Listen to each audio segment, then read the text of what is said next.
This is Small Tactical here, Dr. Richard. Welcome back to the Tactical Medicine channel. And today I wanted to talk about LDL cholesterol and atherosclerotic cardiovascular disease. And the focus of this talk is really going to be on the mechanisms of disease and will aim to kind of build a foundation of understanding upon which we can discuss more clinical evidence and large-scale research and studies for the subsequent talks. In terms of an overview, I'm going to start out with talking about what cholesterol is, what its structure is, function, how it's transported in the blood, specifically in the form of what are called lipoproteins, how they're metabolized, how they're absorbed, produced, and then what atherosclerotic disease even is. There's this kind of component of the body called the extracellular matrix, which will be very instrumental in our discussion, and that will be touched on. And then also how LDL cholesterol can be modified and how that impacts atherosclerosis. If there's any questions, feel free to post it in the comments below. Let's go on here. So, first of all, what is cholesterol? So it is a organic molecule in the lipid family, consisting of hydrocarbon chains frequently. And in the case of cholesterol, there's this polycyclic structure here, and then a alcohol or hydroxyl group. So this is the kind of structure of cholesterol. And cholesterol is something that's essential for life. It has many important key functions for life, so that we will touch on those things. And importantly, cholesterol is transported in complexes in the blood called lipoproteins. And they're proteins of, just like the name implies, lipid and proteins. And that's also going to be essential to the discussion today. Again, this is the structure of a lipoprotein. So this is a kind of carrier package that's transporting cholesterol in the bloodstream. And it has a very specific structure to be able to do that. It has what we call the kind of scientific term is amphipathic. So what that means is that there are different regions of the protein that allow it to stay formed. So, notably here in the center, there's what's called a hydrophobic core. What that means is that the core is averse to reactions with water. Essentially, is water fearing. So the analogy is kind of a drop of oil in water. So the oil itself would be hydrophobic. It would have a tendency to want to essentially get away from the water, as opposed to evenly mix in the water and kind of dissolve into the water. So this kind of package in the middle here of the lipoprotein allows it to transport through the blood, which is obviously heavily water-based.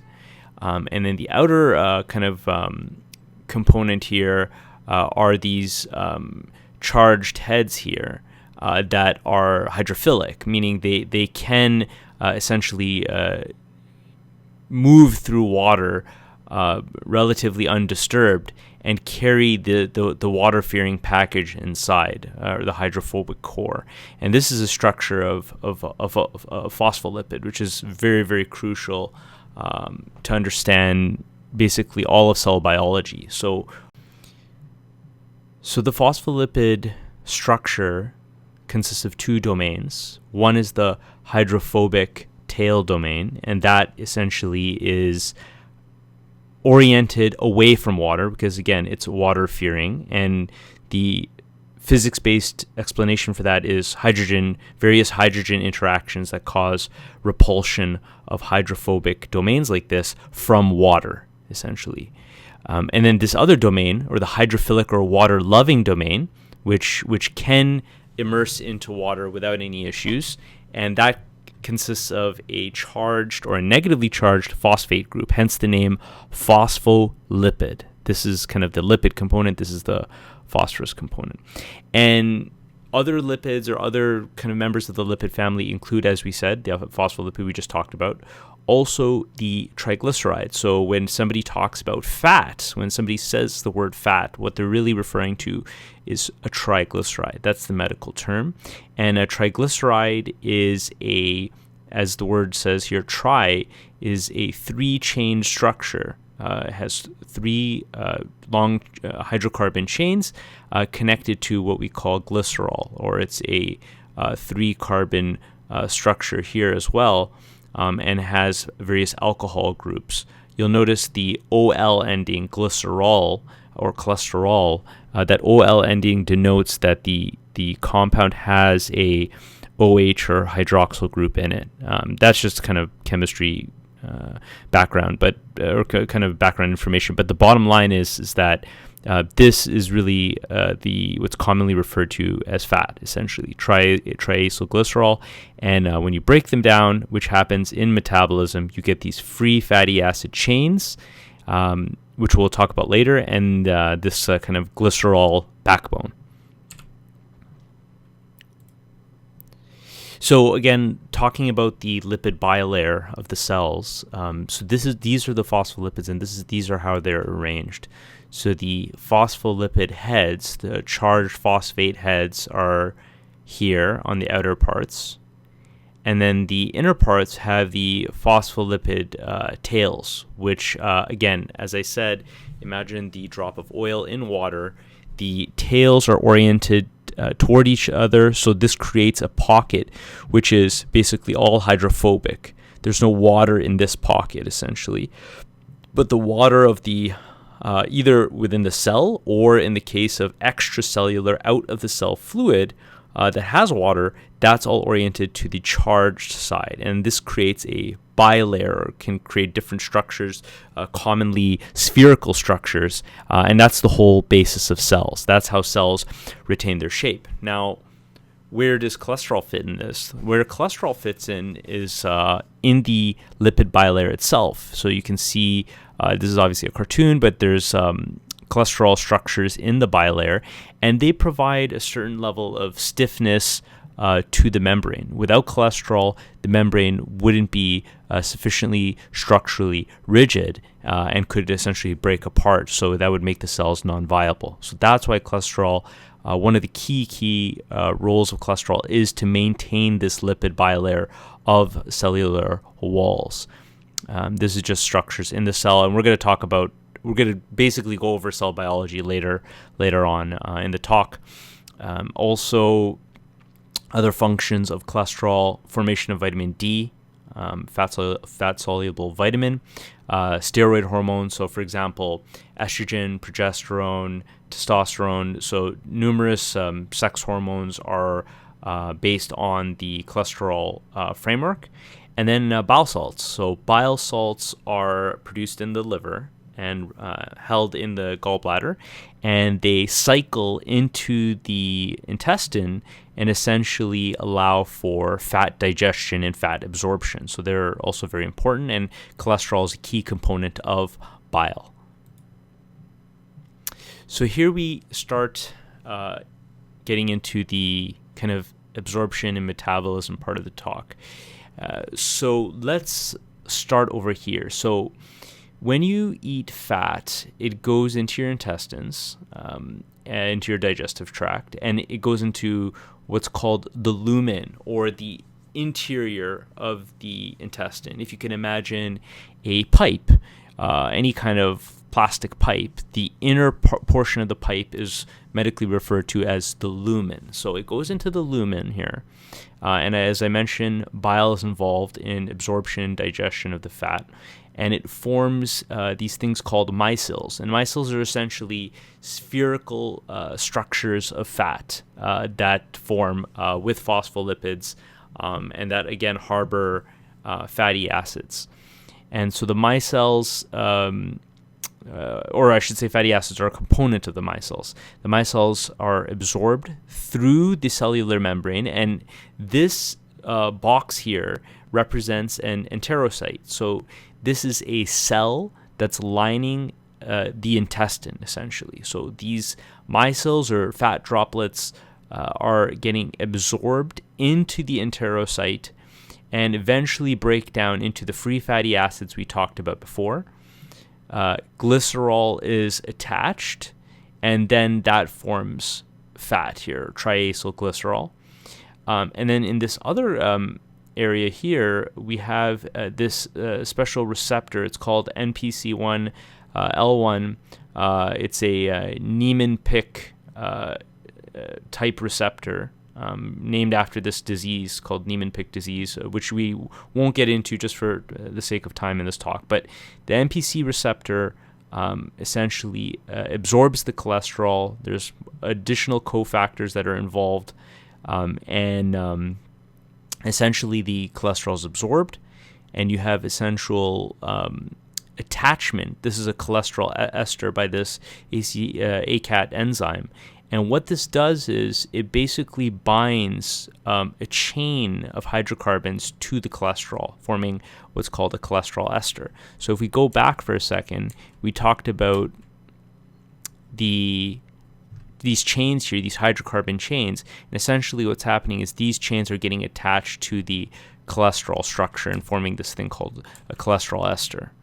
And this is combining with the cholesterol esters are combining with the fats, and they form these things called chylomicrons. So chylomicrons are lipoproteins.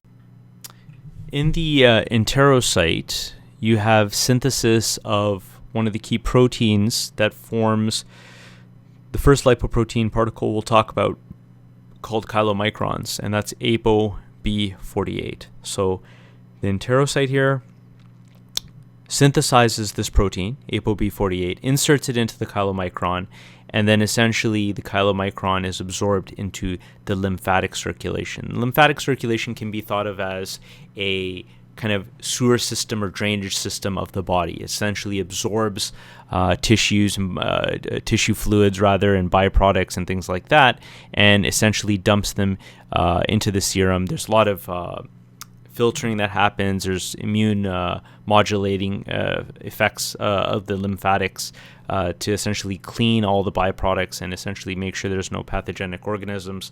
And then the results are inserted or dumped into the main blood system that everybody knows of, the main vasculature. When you feel your pulse in your wrist, that's the main vasculature that we're talking about, and the lymphatics essentially deliver fluids and the end products to that vasculature.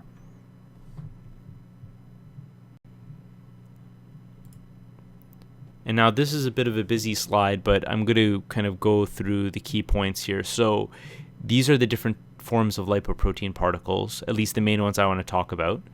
And the trend here, as you can see from the composition, is as you go down here, you go from less dense, meaning it has a greater amount of fat and has less protein, to more density, where you have low fat and essentially high protein. So chylomicrons, these are very low density lipoproteins, intermediate density lipoproteins, and low density lipoproteins, and then finally high density lipoproteins. So the trend is less fat and more protein as you go down, and as well, essentially, aside from HDL, it's increasing levels of cholesterol as you go down.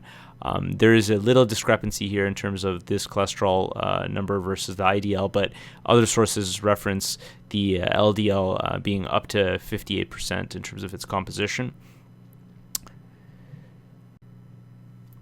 So first off, we have what we talked about previously, the chylomicrons, and they are lipoprotein particles that deliver fat from the inner or interior of the intestine, or the lumen of the intestine, and deliver the fat to the peripheral tissues in the liver.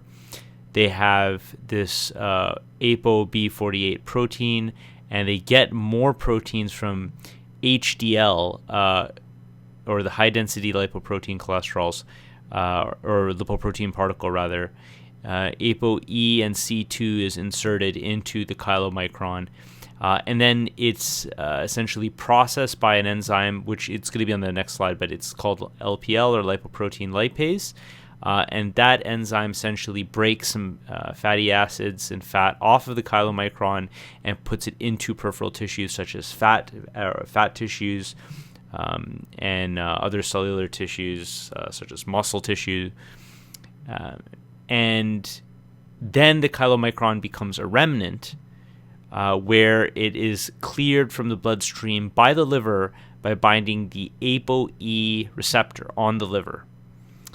Next is the VLDLs, which are formed by the liver, and they mainly transport fat from the liver to the peripheral tissues and have these apoproteins C2E and B100.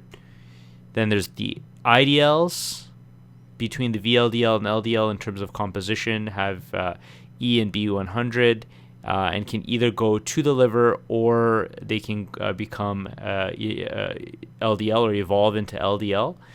Commonly known as bad cholesterol, and that's the focus of our talk today.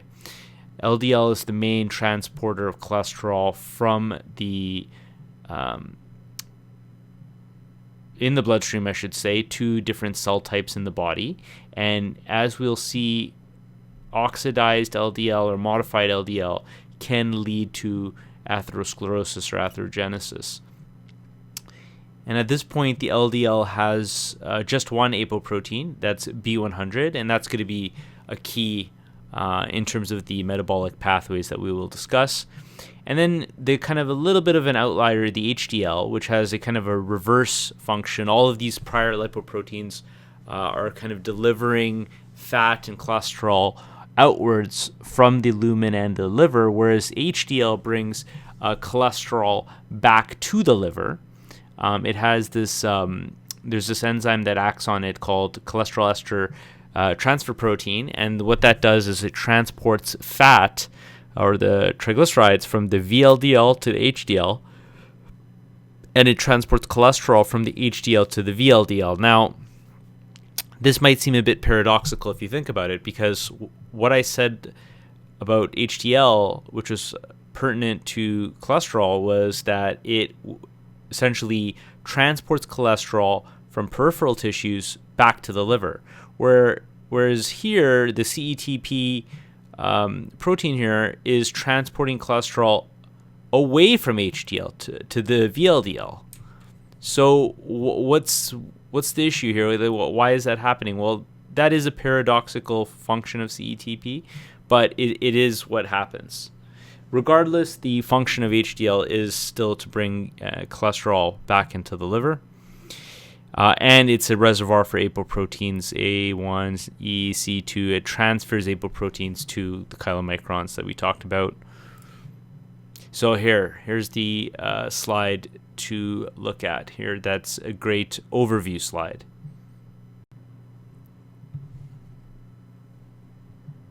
So as you can see here, we start from the intestine. We're taking a cross section of the intestine. If you imagine your intestine, piece of it being looked through down the barrel of it and cutting across that axis, you get these microscopic villi, and they absorb, or villi just means kind of projection of cells, and they absorb the fatty acids and or triglycerides, I should say, and many other components of the food.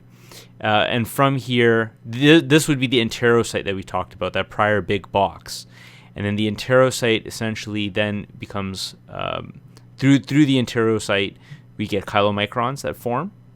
The chylomicron then, and then this is the first drug that acts in the pathway, but we're going to talk about drug and therapy and all that in a subsequent talk. But ezetimibe, if you remember, is the drug that acts here. The chylomicron is then produced. It flows through the blood vessels and into these very tiny blood vessels called capillaries. And capillaries are important because that is the location of a lot of transfer of nutrients, a lot of transfer of things that are critical for life, such as the exchange of oxygen and carbon dioxide in peripheral tissues and the lungs. So as you get big blood vessels, they break into much smaller ones called capillaries. And here, essentially, in these capillaries, we have a very important enzyme called lipoprotein lipase, or LP lipase. And that breaks the fat down and breaks fatty acids out and brings it into the adipose and the muscle, as you can see here. If this wants to disappear, yep. So you see the adipose tissue and the muscle there in the bottom there. And then from there, we have a chylomicron remnant that forms with E and B48.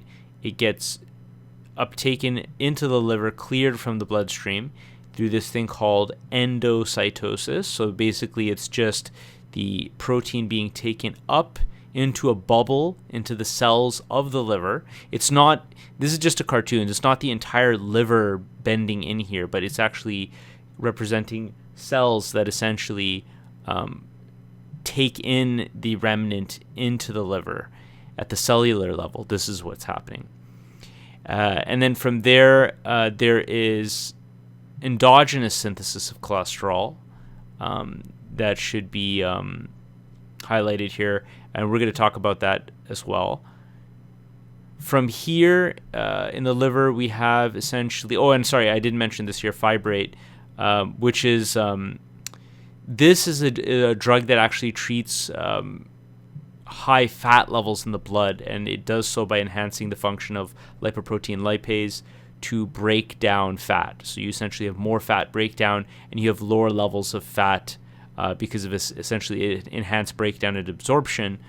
So lower levels of circulating fat or circulating triglycerides in the form of these chylomicrons.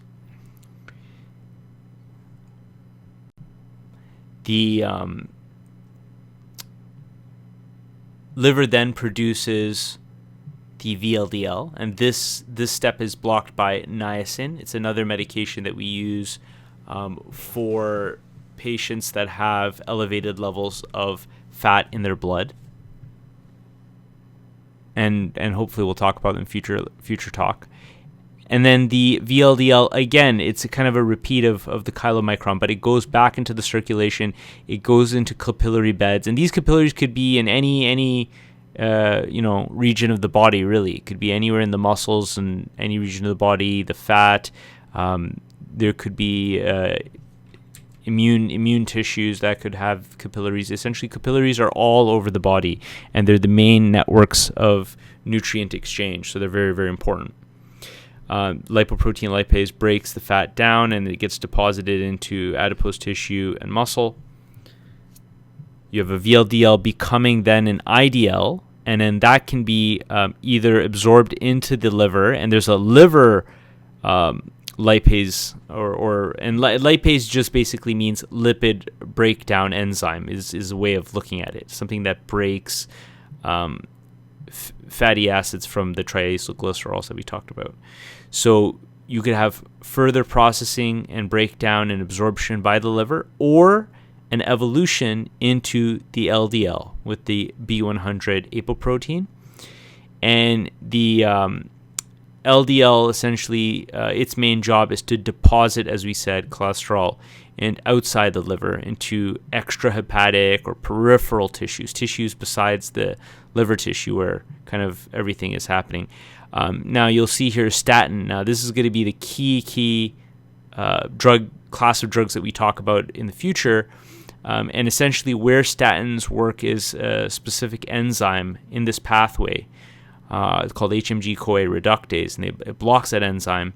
But here we can see that it also enhances reuptake by the liver, again through endocytosis that we talked about before. And the job of the statin is to essentially lower cholesterol. It works through other mechanisms as well, but here we can see that's what it's doing in this pathway, and one of the functions, one of the functions in modifying the physiology of cholesterol metabolism. And then we have here the deposition, as we talked about, in the extrahepatic tissues, and HDL essentially taking the cholesterol back and bringing it back into the liver. It can sometimes contribute to the IDLs. It gives proteins 2 chylomicrons as well. And as we can see here, IDL gives phospholipids to fat, and HDL receives cholesterol esters from HDL. We'll talk about that in the next slide. But look up here. So we see that LDL is oxidized or modified in the blood vessels, in the lining of the blood vessels, and this can lead to uptake by these immune cells called macrophages, which are cells that essentially phagocytose or essentially eat antigenic or various compounds in the body. They're kind of like Pac-Man type cells of the immune system, and they essentially, in this case, the oxidation makes it susceptible to this phagocytosis or eating function, and when it ingests or eats the LDL, it forms something called a foam cell, and that leads to atherosclerosis. So here's another picture of what this all looks like. And again, the dietary lipids, the fat goes into the intestine, into the lumen. We get chylomicron production. Nascent just means new, basically. So it's a new chylomicron that's just formed with the B48 apoprotein. We didn't mention this before, but it becomes a mature chylomicron once the HDL deposits the apoproteins onto the mature chylomicron. You have here capillary lipoprotein lipase. Remember, we said LPL breaks off free fatty acids. Glycerol is a component as well. Becomes a remnant and then flows back into the liver. That's kind of overview. You have HDL here in the middle, which is contributing apoproteins, and eventually here bringing the cholesterol back into the liver. So the HDL can be produced by either the intestine, the enterocytes, or the liver. And the HDL pulls the cholesterol from the peripheral tissues, circulates it back into the liver. There's an exchange that happens with the VLDL. In the prior slide, we saw that they can also exchange with the IDL here. And that's mediated by cholesterol ester transfer protein that exchanges cholesterol and fat. Remember, this exchange is actually counterintuitive, but that's the way it is. The overall function, despite the cholesterol deposition into the VLDL here, is still to bring cholesterol back into the liver. And then you have the VLDL evolving to the IDL and then to the LDL. And then eventually the LDL depositing cholesterol back, or into, not back, but into the peripheral tissues. So here we have the synthesis pathway for cholesterol that occurs in the liver. So that's a key thing to understand, is that cholesterol is not simply dietary in terms of its acquisition. It's also made endogenously or inside the body. And that happens through a very complex set of sequences with a bunch of different enzymes. And eventually you end up with cholesterol with starting products of acetyl-CoA and acetoacetyl-CoA, which are byproducts of metabolism. What's important to look at in this whole pathway, all the intermediary steps are there in case you're interested, but really the important thing to look at is this enzyme, HMG-CoA reductase, because that is the target of the statin medications that are commonly used in both primary and secondary prevention of heart disease, meaning primary meaning somebody who's never had a heart attack or never had a heart disease before, and secondary meaning somebody who has had a heart attack or has had a stroke, and essentially you're trying to prevent it from happening again. And essentially, so that's a key enzyme in that, in terms of the protecting against disease, in its inhibition with certain medications protecting against disease. And so that's the endogenous pathway. So again, it's important to realize that you form your own cholesterol. If you stopped eating cholesterol, you would not have a deficiency of cholesterol, because the body has its own regulatory mechanisms that are very tightly connected, so that you have the optimal amount of cholesterol as long as you have all the basic building blocks and basic energy in terms of your food. Actual dietary cholesterol is completely unnecessary for health. That's the key thing to take away from this slide.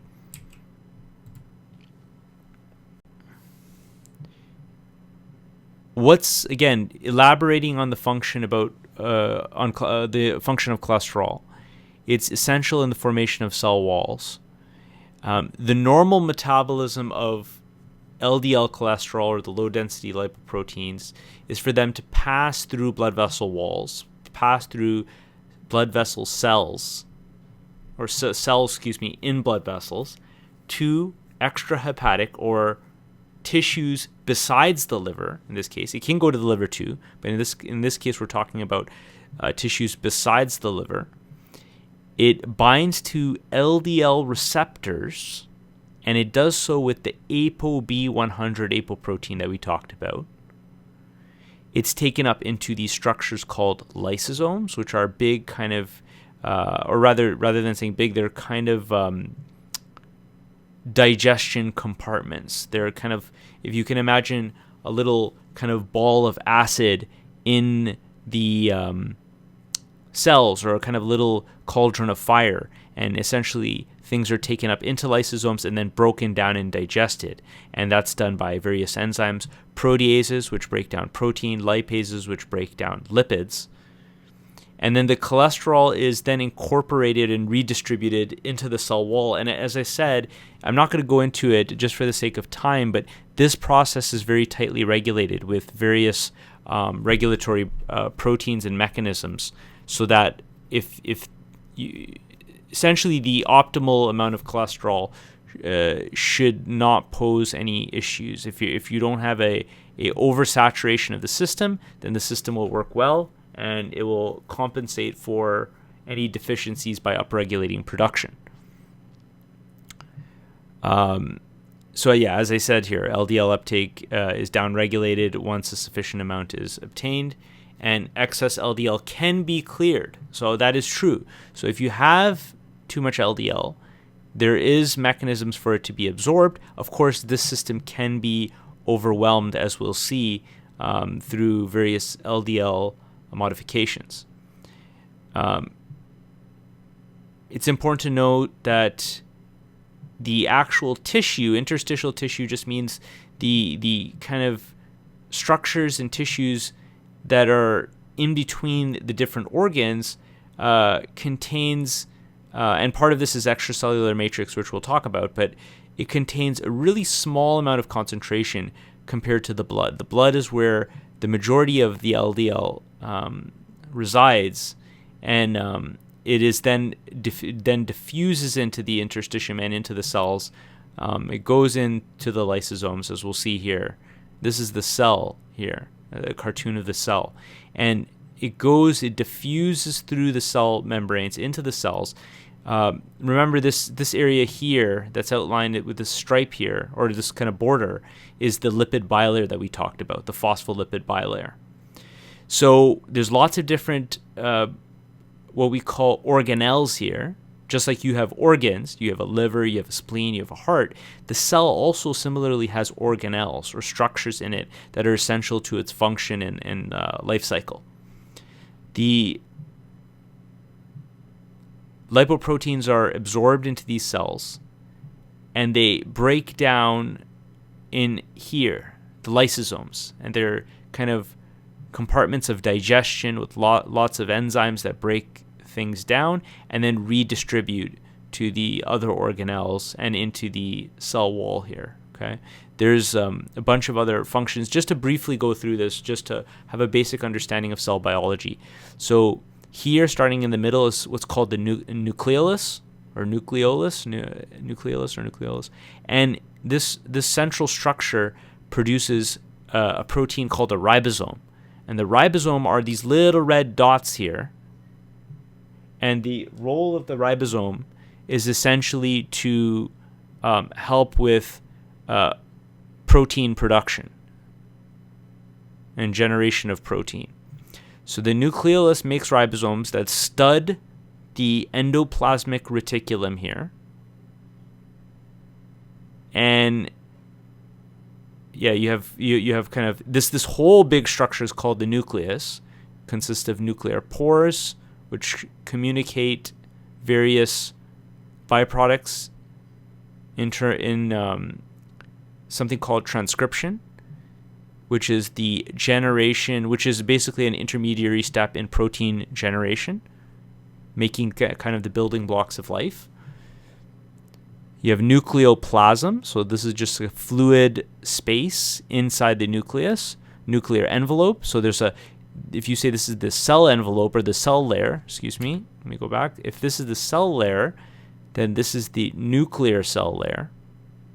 So you have the nuclear envelope, the nucleoplasm, the nucleolus, the nuclear pores. This makes up the nucleus.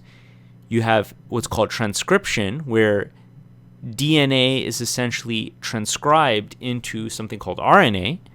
Again, we're not really going into pure biology here, so I'm just going to touch on this briefly.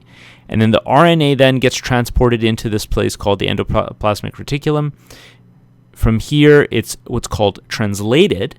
So you have transcription going from here out to the ER. And then from ER, you have translation that makes proteins that then either go into the cell themselves for function of various functions of the cell, or they might escape the cell and go outwards to other cells, or thousands, if not millions, of other processes. There's an incredible amount of proteins that are important in terms of regulating the body and allowing everything to function. And the kind of the Golgi apparatus is also essential in terms of the secretion. The endoplasmic reticulum basically goes through, then the proteins then get packaged through the Golgi apparatus. This is kind of like the FedEx station. So this is kind of the production area of the postal office, and this is the delivery area where the proteins get absorbed into this this area. This is called the cis Golgi, or the starting point Golgi of the Golgi apparatus. Then you get the trans Golgi out here as it goes through, and again, they're just bilayers within bilayers, and the proteins then get secreted out, and these are secretory vesicles that would secrete protein out. Importantly here, mitochondria, and these are important in energy generation. They're critical for life. This is where this thing called the electron transport chain occurs with respect to cellular metabolism, and it allows you to generate energy so you can live. And this is interesting. It's called a centriole, and essentially it's useful in maintaining the structure of the cell. It kind of has these cytoskeleton fibers that come out from it. It's not depicted here, and that keeps the integrity of the cell and regulates its structure, and serves as a scaffolding for transportation of various substrates throughout the cell. So that's just this is an extremely gross oversimplification of the complexity of the cell, but it just gives you a basic idea of the cell. Here's another picture. This time it's cross-sectional, slicing through the cell, and again we start with the nucleolus here, the nucleus. You have endoplasmic reticulum, where essentially you have DNA here, transcribed to RNA, translated into proteins by the ribosomes, secreted into the cis Golgi, then to the trans Golgi, and then it can be excreted. And you can have this through this thing called exocytosis, where the proteins essentially get pushed out and go into the extracellular space outside the cell. You can have things coming in, and in the case of our talk, we have the lipoprotein particles coming in to the cell here through endocytosis. Exo is out, endo is in. They come in here, they get digested by the lysosomes. Some of them might touch into the Golgi network here. Some of them might go into the ER, and they would eventually get redistributed, essentially. Okay, so what is atherosclerosis? That's really the key here. We're really looking at small level things, and now let's look at higher level. So atherosclerotic disease is an inflammatory state, essentially, of the lining of the arterial blood vessels. Okay, so the arteries, there's two types of blood vessels commonly, arteries and veins. The arteries essentially bring oxygenated blood from the heart to the peripheral tissues, and the veins bring the deoxygenated blood, the oxygen, the blood that's been depleted of oxygen, from the peripheral tissues back into the heart, so that it can circulate into through the lungs again. And as you breathe, you reoxygenate the blood. Okay, so the arteries are going from the heart, and they're going outwards into the peripheral tissues. And then you have here essentially an inflammatory disease process of those blood vessels that I just mentioned. One of the reasons why there's a predilection for this to occur is because of turbulence. The arteries are in the high pressure system of the vasculature, of the entire vascular tree of the body, and that turbulence is pro-atherogenic. It can cause problems, and that's one of the reasons why high blood pressure or hypertension is a risk factor for atherosclerotic disease. And it's also one of Rudolph Virchow's triads, essentially, or one component of the triad, I should say. And Virchow's triad is a triad that speaks to a phenomenon known as thrombosis, which can happen after atherosclerosis, and essentially it's a very dangerous and deadly inflammatory process where essentially blood vessels get blocked from blood flow. So we will talk about that, but turbulence is one of the key factors of Virchow's triad, in addition to hypercoagulability, meaning that the blood has a tendency to get thicker and stop flowing and clot, and endothelial damage, meaning the blood vessel wall can become inflamed and damaged. So again, turbulent blood flow, not smooth flowing, but more turbulent. Endothelial damage of the blood vessels, and a hypercoagulable state where the blood itself has a propensity to thicken and essentially obstruct blood flow. And these three, when you have all three, can be very dangerous in terms of formation of atherosclerosis. What are some risk factors of atherosclerosis? Well, the focus of our talk today is this one, dyslipidemia, which means that you have an abnormal level of lipid in the body. It could be either too much bad cholesterol, it could be too little good cholesterol, it could be an elevation of the fat level of the blood, which is also an independent risk factor for heart disease. High blood pressure, as I mentioned, diabetes, smoking, chronic infection. Here, not listed here, is also kidney disease, chronic kidney disease. So there are numerous risk factors, not just dyslipidemia. I want to focus on dyslipidemia today, but there are other factors that are absolutely involved, and we'll touch on them a little bit. So we talked about the arteries earlier, but just to go back to them, they transport oxygen-rich blood from the heart to the rest of the body, or the peripheral tissues.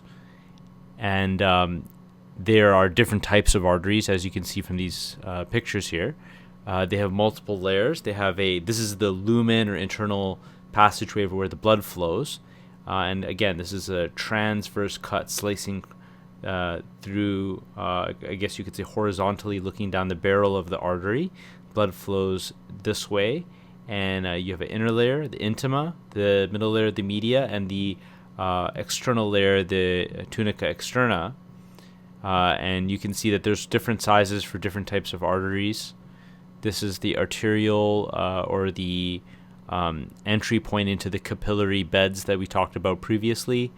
And then some arteries are more elastic, some are more muscular in nature. But what we want to focus on for this talk is really the intimal layer. And this is the layer that is connected to atherosclerotic disease and where atherosclerosis occurs. There's some research that posits that there's an external contribution to the inflammation of the atherosclerotic area that comes externally, but the inner layer is what we want to focus on because that's definitely implicated in atherosclerotic disease. And that's where the LDL can deposit, as we will see here. So the pathophysiology of atherosclerosis here on this slide. And so that's the focus here. So the tunica intima that we talked about in the prior slide doesn't have the same lymphatics and ability to clear LDL. So it doesn't have that sewage system that we talked about, and therefore it is not able to rid itself of the LDL the same way other tissues can. And therefore there's a propensity for the LDL to stick and stay in the tunica intima, or the innermost layer of the arteries. And it's for that reason that the intima can have a higher concentration even than that of the serum. And both the serum and the intima can both have a concentration that's about 10 times greater than the interstitial or deeper tissues that I described earlier. So the blood flow, the areas of blood flow that carry LDL cholesterol can have a concentration comparable to the intima, and both exceed those of other tissues. So there's a propensity for LDL to be in this layer. The tunica media, the middle layer, has some lymphatics to help clear the LDL, and so then the thought might be that the LDL may migrate into the media and get cleared that way, but there's an elastic layer. There's a thicker layer of proteinaceous or protein-rich material that prevents that diffusion or the movement of the LDL cholesterol into the media. That's not to say none can go in the media, but it makes it harder. So again, clearance is more difficult. LDL that's oxidized in this area is more likely to be taken up by macrophages, and we'll talk about that earlier. That's key to atherosclerosis. And then what's very interesting, though, is even without oxidation, LDL there's still research that suggests that it's pro-inflammatory, specifically that it can induce this ICAM expression. And ICAM essentially is just this adhesion protein that essentially allows for immune cells to roll and migrate towards the site of inflammation. With more ICAM expression, I guess you can think of it like a ball and several sticks, and the sticks are kind of pushing the ball along and helping the ball negotiate a certain area and getting to a certain area. So that's what ICAM's doing. I didn't include it here, but ICAM stands for intracellular adhesion molecule, and as I said, the analogy is like a ball, and I guess you could say sticks are attached to the ball, and they, as it rolls, the sticks negotiate the terrain and help it migrate. So even non-oxidized LDL, or the other term for it is native LDL, has some pro-inflammatory qualities and may contribute to the early steps in atherogenesis.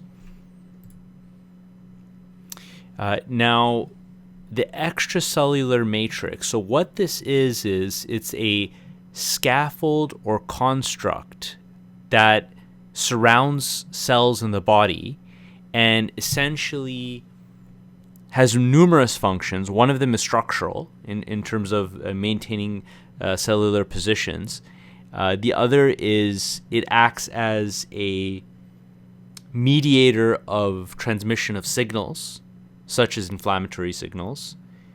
It can be almost thought of as a very large cell, or a cell that has an influence and transcribes and translates and generates proteinaceous material. It almost has that kind of effect.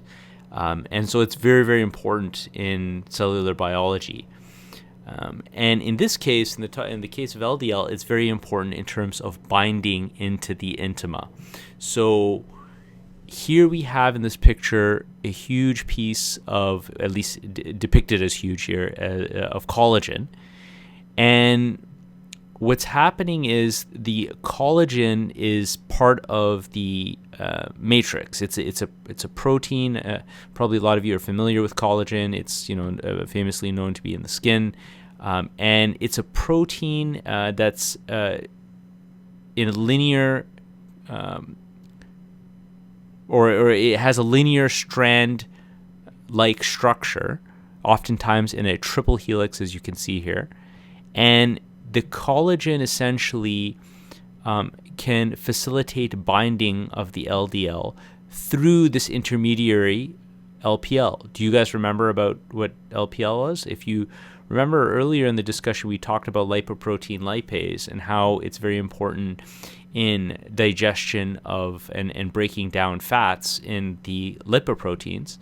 What's interesting is that the research has found that it's actually also instrumental in binding LDL. So as LDL flows in the bloodstream, it migrates into the intima and can bind LPL, and due to ionic interactions between the amino acids here, it can facilitate binding to collagen and therefore is retained in the extracellular matrix.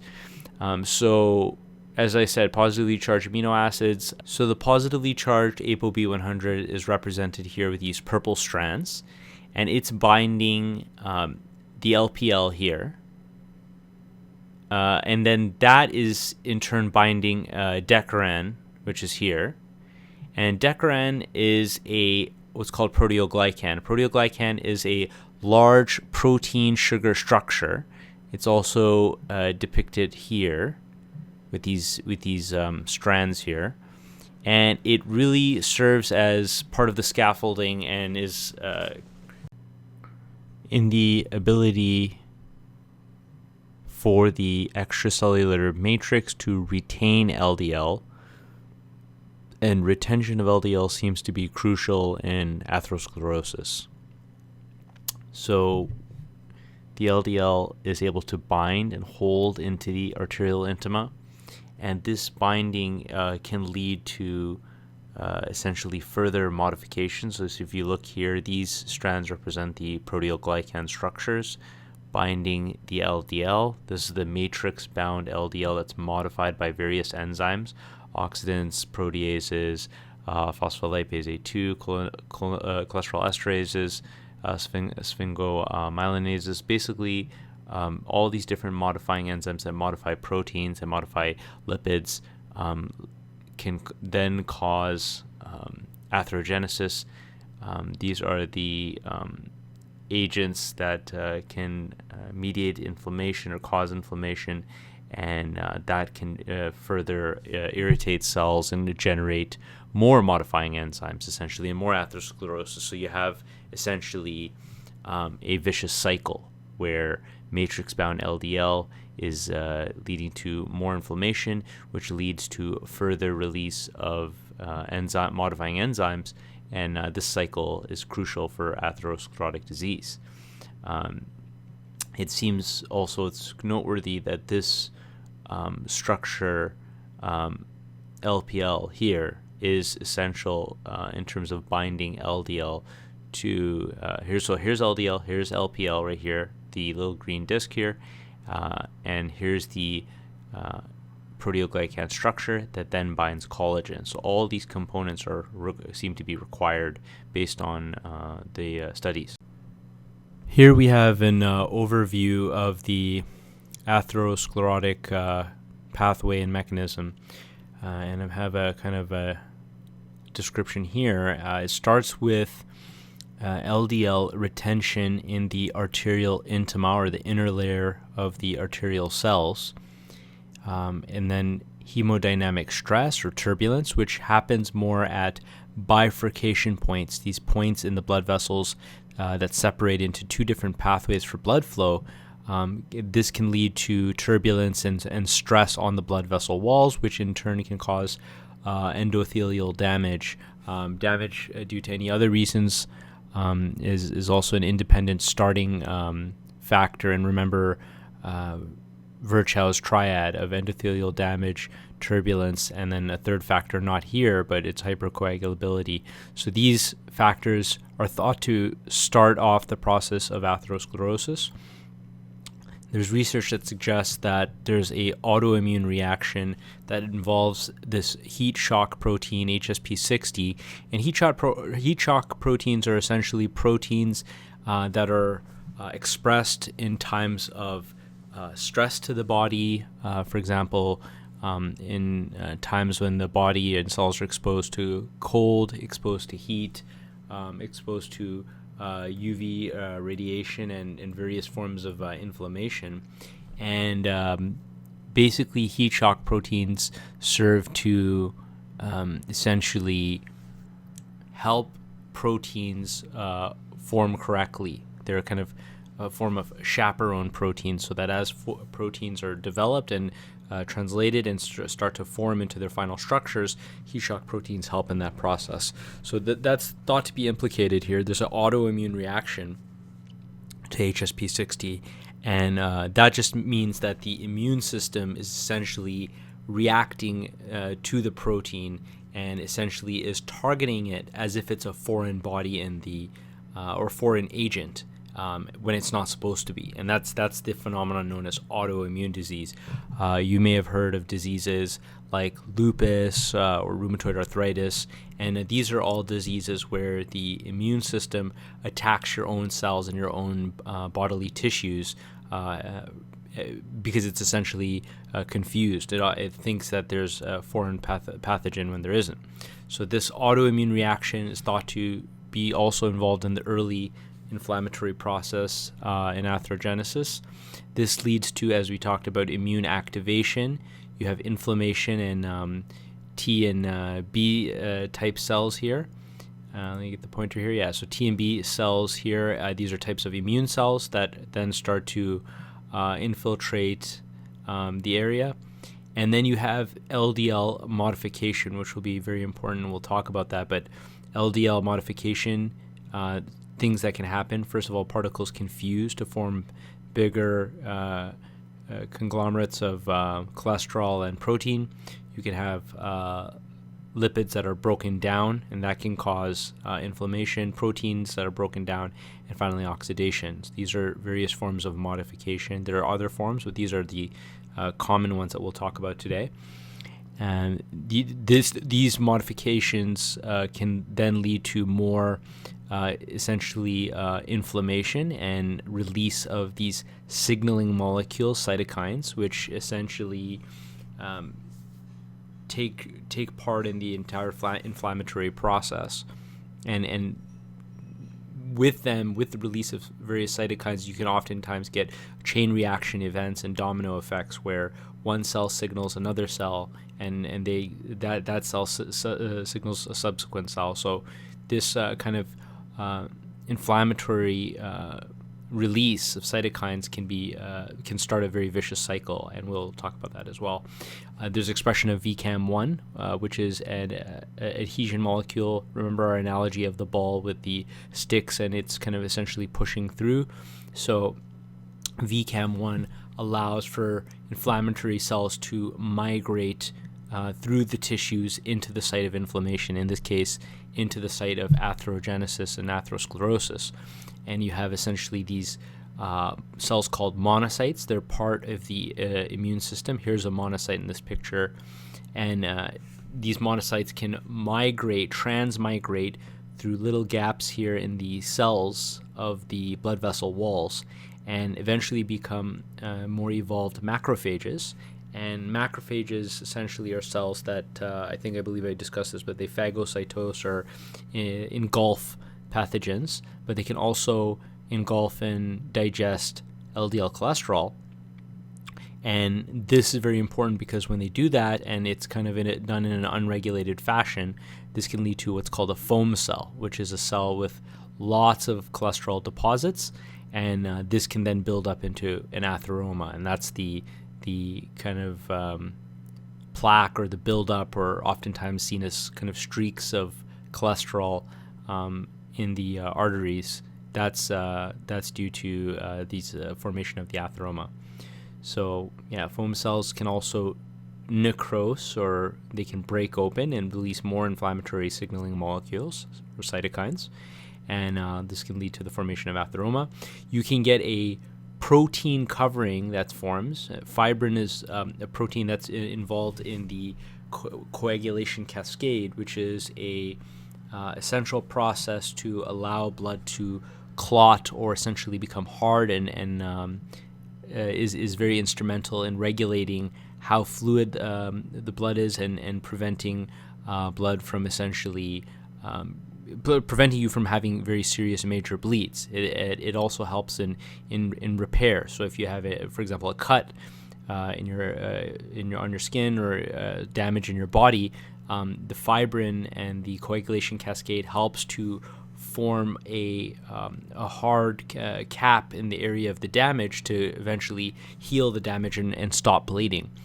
But in this case, it's not helpful because it contributes to the atheroma, and when it can eventually rupture or break, you get what's called thrombosis, where the blood is flowing this way here in the passageway, and essentially it gets completely occluded or blocked off due to the thrombosis.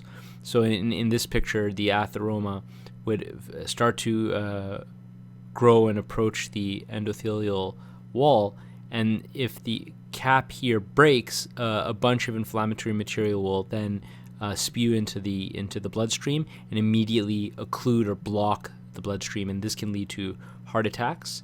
It can lead to strokes, or in this case ischemic strokes, which means a stroke due to lack of blood flow, and it can lead to PVD, or peripheral vascular disease, which is basically a blood vessel occlusion or blockage that happens in areas other than the heart and the brain, for example in limbs like the arms and the legs. So all three of these diseases are extremely dangerous and potentially life-threatening. And here we can see the a kind of a cartoon schematic of the arteries, and here you can see the interior lining here, the intimal layer of the blood vessel. This is the medial layer with smooth muscle, and this is the more kind of contractile layer, which can contract and has compliance. It can essentially enlarge or constrict the caliber of the interior based on the degree of blood flow that's needed. And here you can see the atheroma. So you have breakdown of the media. You can get essentially smooth muscle cells that are contributing to the atheroma, and cholesterol deposition, macrophages transformed into foam cells. Calcium can also build up here, and that's also an important factor and element in atherosclerosis and inflammation in general. Here you have the fibrous cap that can break and then lead to thrombosis, which can lead to the diseases we talked about. And then this is just another picture demonstrating the same thing. So you have the inner blood flow here, that the blood is essentially flowing in this direction through the blood vessel. You have the layers of the artery. Adventitia is just another name for the external layer. And then you have an atheroma here that forms. It's a big collection of all the cholesterol inflammatory particles and foam cells, and that can rupture, break open, and spill this thrombogenic material and inflammatory material, which can block blood flow. And in this case, in the heart, it can cause a heart attack by blocking blood flow in these arteries here, which are called the coronary arteries. These arteries supply blood to the heart itself as it pumps. And if there's a lack of blood flow, this can lead to, as you can see in this blue area here, a heart attack. And the heart attack can then lead to basically a lack of blood flow out of the heart. The ventricle here, this is called the ventricle, it can break open and blood can spill out into the sac around the heart. and there's a lot of disease processes that can happen once there's a blockade of these coronary blood vessels. So it's a very, very dangerous phenomenon, and that's kind of the underlying kind of nature of heart attacks. You can also have the plaque getting more stable, where you have more kind of connective tissue build up here, more fibrin forming here, to the point where it doesn't rupture. But the consequence of that sometimes can happen where you have too much material being built in here. Sometimes you can even have scarring of the blood vessels and excessive deposition of cellular matter, structural matter in terms of extracellular matrix that we'll get into, and that can decrease the caliber of the artery here. So if the caliber is smaller, then that can lead to essentially reduced blood flow, and that can also lead to problems. That can lead to, for example, angina or chest pain due to decreased blood flow due to these smaller caliber diseased blood vessels. Here you can see an actual histology slide where the blood vessel here depicts or is kind of sliced here on this slide, and what's depicted here is the atheroma essentially breaking into the lumen that we talked about where blood would flow. And here's the atheroma right here. It's a little bit hard to see because of my red pointer, but in this area here you can see it spilling in to the lumen here. So the matrix is very, very crucial, and in this study, as we talked about, they actually engineered an LDL particle that doesn't have the positively charged amino acids in the ApoB100 protein that we talked about. And what they found was that the mice that had this altered ApoB100 didn't develop heart disease nearly as much as the wild type mice with the wild type LDL, or the wild type meaning the normal, typical LDL, non-modified LDL. And what this seems to indicate and support is the retention of the LDL in the tunica intima, staying in there, seems to be really key in atherogenesis. And as we can see here, that mice expressing the proteoglycan binding defective human ApoB100 compared with mice expressing wild type, the development was reduced here. So that's a key factor in terms of atherogenesis. And then here we have just kind of more on this retention accumulation of the LDL particles in the matrix. Glycosaminoglycans, exposure of these animals to diet high in cholesterol, leading hypercholesterolemia, caused significant delay in atherosclerosis compared with mice expressing the typical ApoB100, suggesting that LDL interaction with glycosaminoglycans in the arterial intima has a causal role in the development of atherosclerosis. So to summarize, what they're saying is that as the LDL interacts with the matrix and the glycosaminoglycans, these large sugar and proteinaceous structures, these structures that have protein and they have branches of sugar on them, which are very, very important in between cells and kind of acting as a scaffold. As LDL binds these structures in the intimal or inner layer of the arteries, you essentially get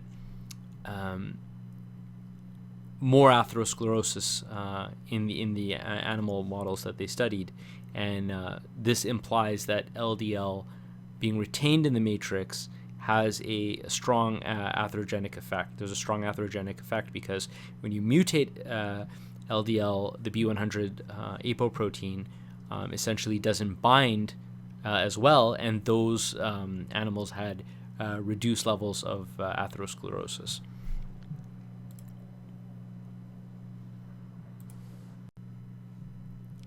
More here on the matrix. This slide, essentially, what it's mainly saying is that there seems to be other factors involved, though, besides just the LDL and the proteoglycans and glycosaminoglycans and the matrix. And specifically, what they found is after atherogenesis is established, the LDL binding ability between the wild type or the normal typical LDL and the modified LDL, which doesn't bind as well, was similar. And what this suggests is that there's some other component that binds LDL or helps with the binding of LDL into the matrix. And that component is what we talked about before, the LPL or lipoprotein lipase, which breaks down fat and releases fatty acids into tissues. That actually has a role in binding LDL to the matrix, and it's essential. It also binds other lipoprotein particles like IDLs, VLDLs, chylomicron remnants. These are all smaller lipoproteins that it can also bind. And the key is, as I mentioned before, retention is key, retention into the matrix. And so here is a kind of a good overview slide. Here you have chylomicrons getting digested into remnants. The fatty acids that are released are pro-inflammatory and actually help aid in the chylomicrons flowing through the endothelial layer into the extracellular matrix here, which is depicted by this tree-like structure that is the what we call, again, proteoglycan. Versican here is just a name for proteoglycan. And the proteoglycan has this kind of backbone of protein, and then has this thing called a GAG, or glycosaminoglycan, which is a chain of sugar here. And these sugar chains with this protein backbone forms this thing called a proteoglycan, which is essential in the extracellular matrix. And then that can essentially, the complex can also bind to larger collagen structures, which are triple helical proteinaceous structures, or structures of proteins forming a helix, kind of not unlike the double helix of DNA. And in this picture, the fatty acids are inflammatory. They increase permeability, so lipoproteins can more easily flow through the cell layers into the extracellular space here. And they can lead to proliferation and growth of smooth muscle cells, which are also components of the final atheroma, or the kind of plaque that forms. And they can also essentially link and allow for macrophages to invade, migrate, and ingest the lipoprotein particles and become foam cells. The fatty acids, FFA of the fatty acids, can fuel the macrophages here, provide energy to the macrophages as well, and you get production of inflammatory factors, inflammatory cytokines, which can actually come from these smooth muscle cells, can come also from macrophages. One of them is one called tumor necrosis alpha, TNF alpha, which is actually a really important cytokine with respect to certain diseases like rheumatoid arthritis and heavily inflammatory diseases.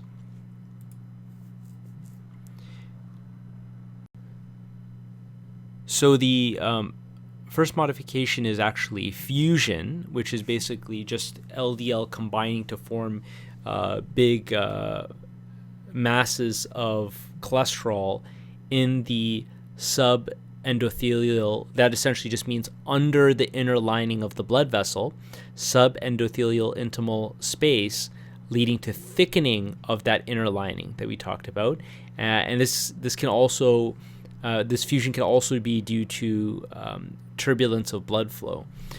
What they actually found here, though, was that an infusion of a large amount of LDL particles into the rabbit model led to a large increase in the size of the LDL particles and the essential size of the intima itself. Is essentially the intima started to get larger when they studied these rabbits after they were infused with LDL cholesterol. Just an aside about animal studies, I am strongly against all animal studies. I think now we have technology to essentially not need animal studies anymore. We have cellular systems, cellular models. Sometimes there's even later on in research human volunteers that can sometimes make their own choice about helping with medical research. So I don't think there's a need for animal research, and I'm completely against it. However, if it's already done, essentially, I think it makes sense to utilize that information to further our own understanding of medicine, so that we have to rely less on animal research in some ways by understanding more. But again, I wanted to just explain why I am including that in this talk, because it is data that we do have, and I think should be used, but I don't advocate for further animal research.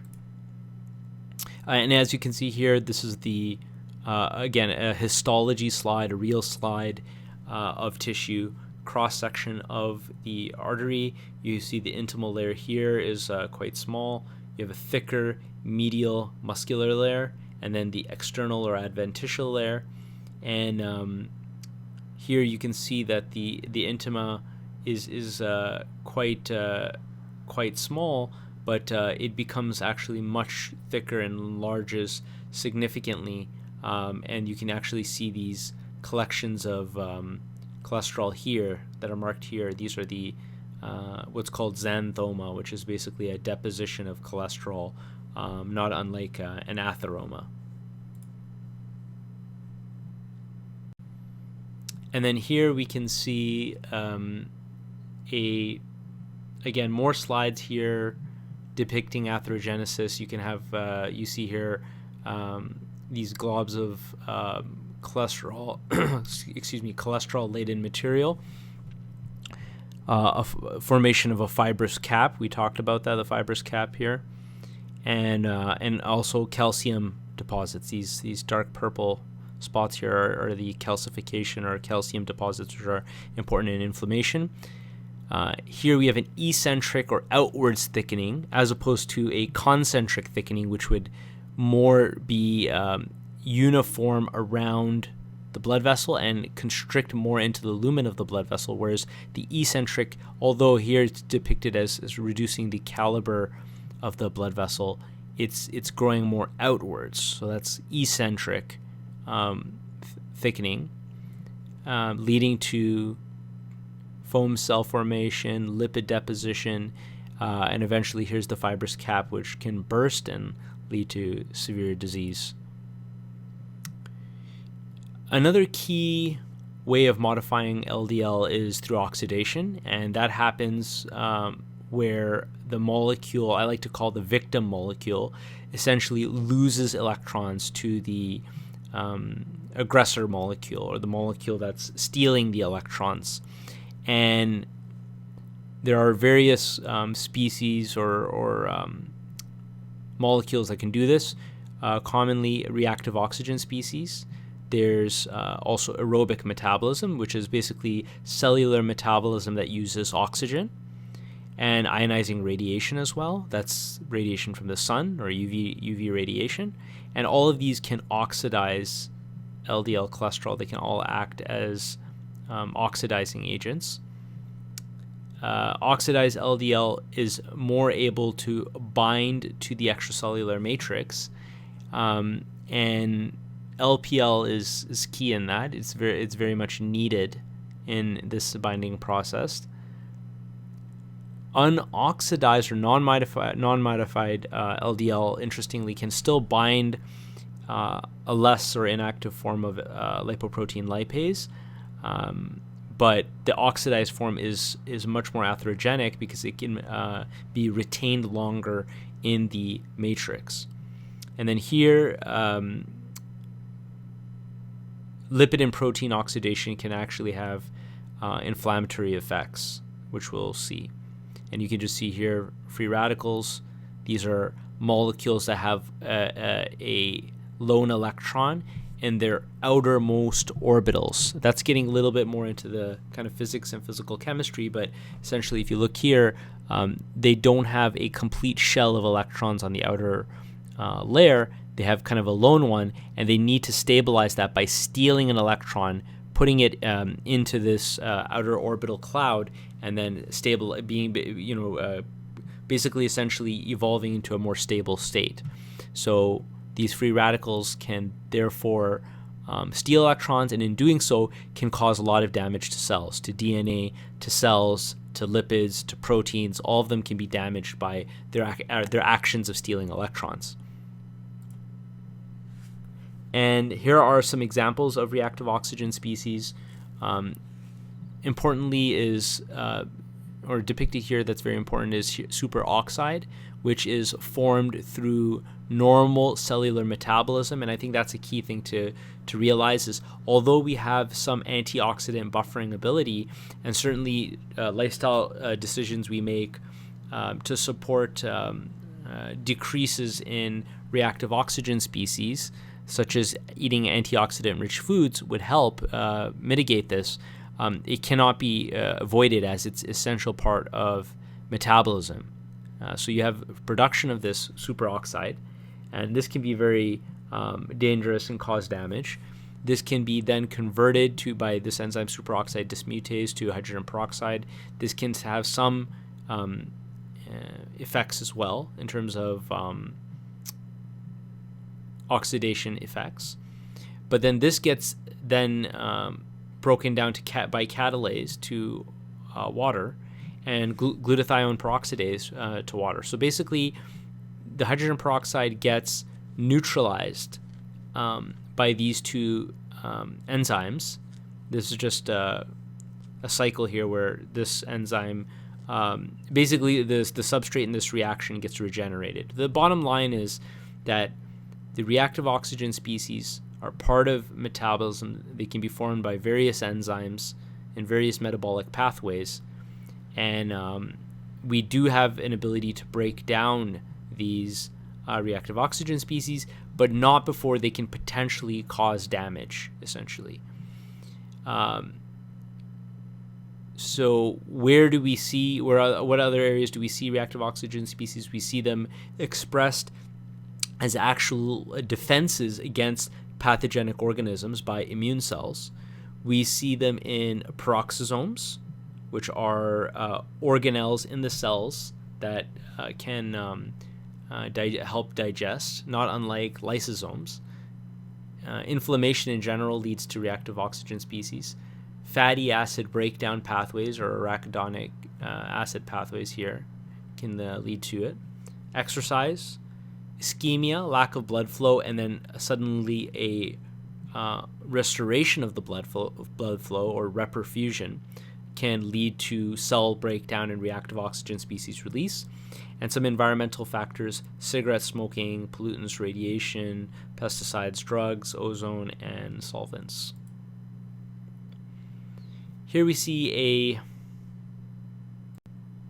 overview of the impact of oxidation on atherosclerosis.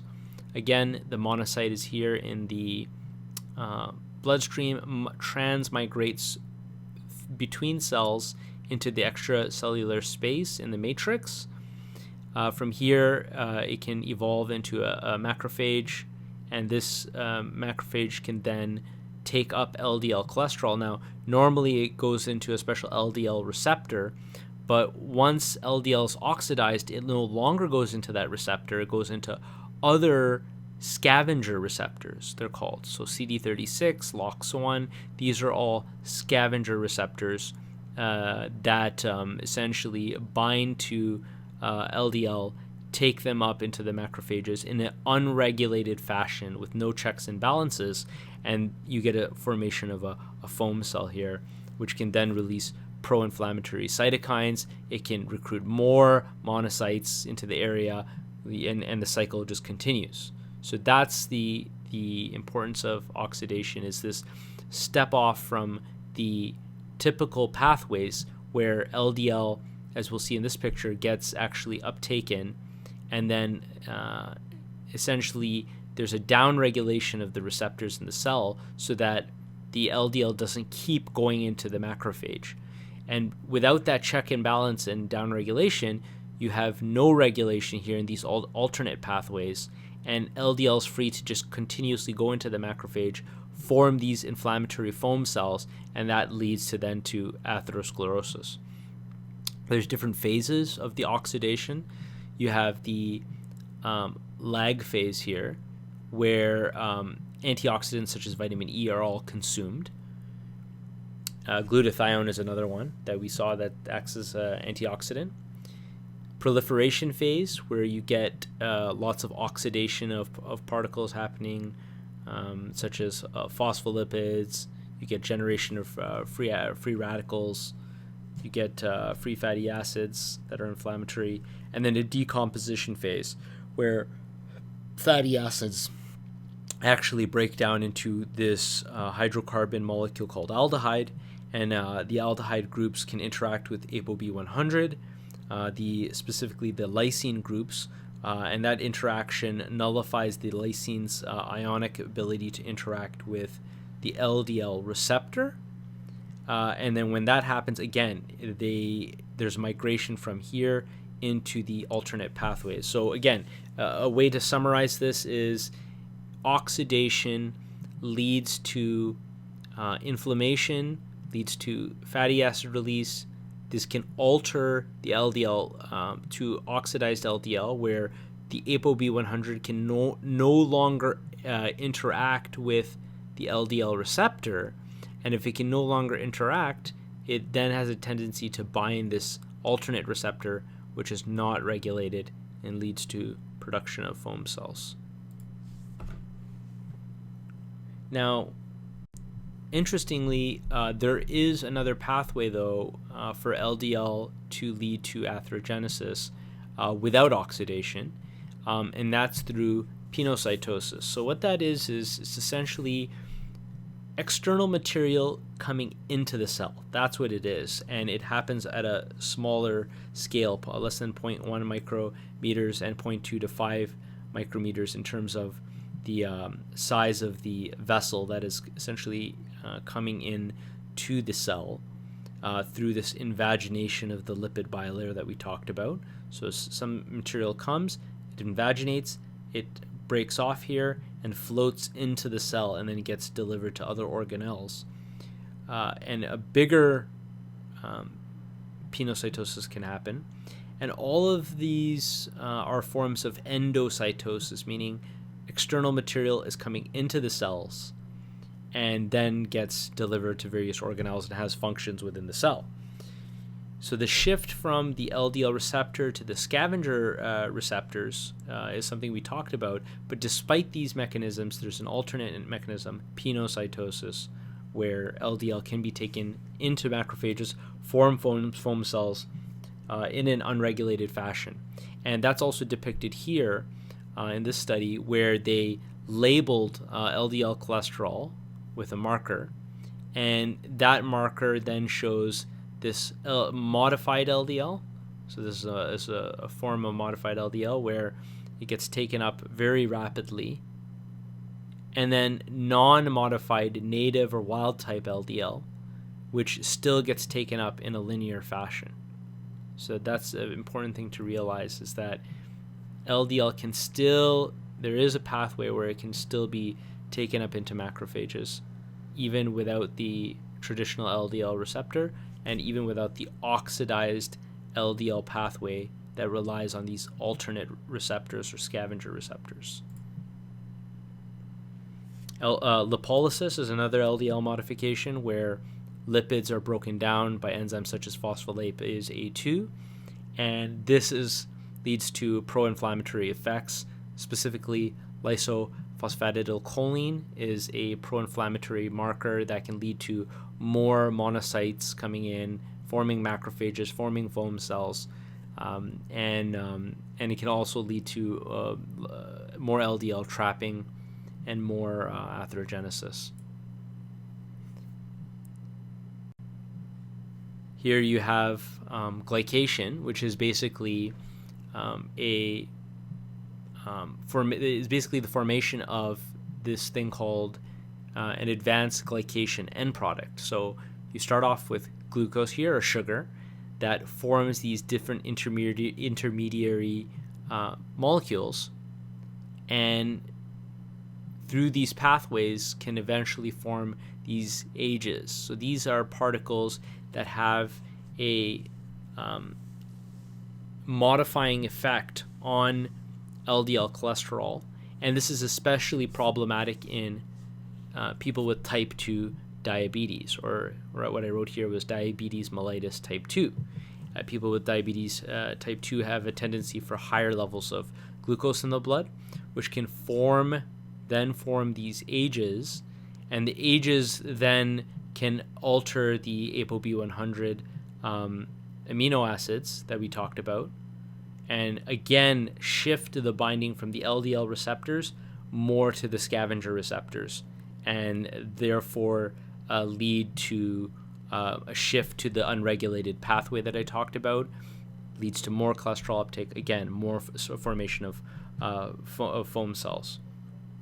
There's also a decreased ability to clear LDL out of the intima when they're glycated, likely mediated by more matrix binding effects. And then the more LDL is oxidized, it actually can then set it up to be glycated, or it can set it up so that these sugar derivative particles can actually bind to the LDL more effectively and cause these protein modifications.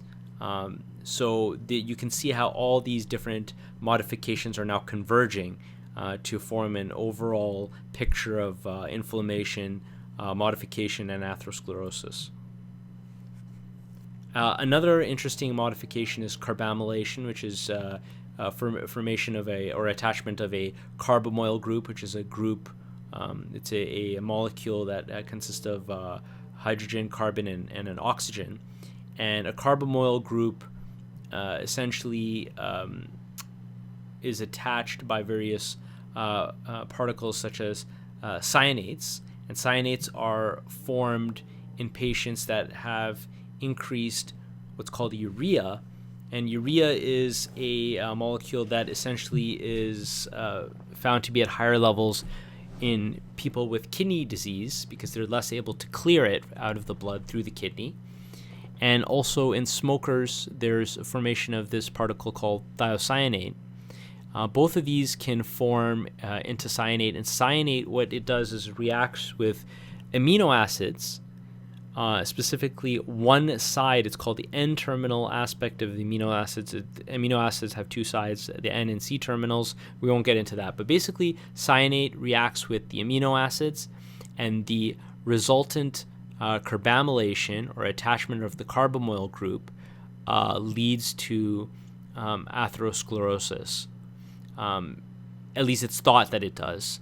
And this is this is thought to be the case because this particle, homocitrulline, is implicated in disease, and it's a metabolite of cyanate and these N-terminal ends of the proteins in LDL cholesterol. So homocitrulline is formed from this reaction, and the research shows that atherosclerosis is higher in smokers and uremic patients, and specifically atherosclerosis correlates with homocitrulline. So patients that have atherosclerosis have a tendency to have higher levels of homocitrulline. So this is more of an area of active research, and there's more uncertainty in this area in terms of LDL modification, but Carbamylation is certainly thought to be implicated in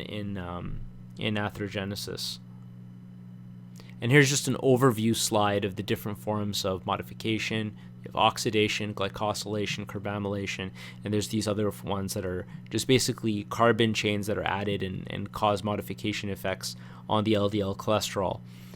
With oxidation, you can have the lipids and the cholesterol being oxidized themselves. You can have the protein being changed, as you can see by the change in color here. That depicts the change.